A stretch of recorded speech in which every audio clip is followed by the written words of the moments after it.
جب موسیٰ جوانی کو پہنچے اور بھرپور جوان ہو گئے تو ہم نے ان کو حکمت اور علم عنایت کیا، اور ہم نیکوکاروں کو ایسا ہی بدلہ دیا کرتے ہیں۔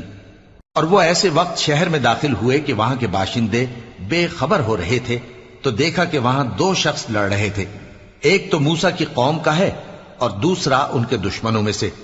تو جو شخص ان کی قوم میں سے تھا اس نے دوسرے شخص کے مقابلے میں جو موسیٰ کے دشمنوں میں سے تھا مدد طلب کی، تو موسیٰ نے اس کو مکہ مارا اور اس کا کام تمام کر دیا۔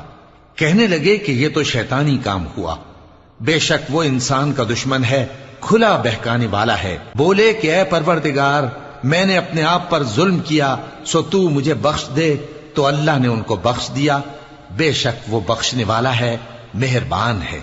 کہنے لگے کہ اے پروردگار، تو نے جو مجھ پر مہربانی فرمائی ہے تو میں بھی آئندہ کبھی گناہگاروں کا مددگار نہ بنوں گا۔ الغرض صبح کے وقت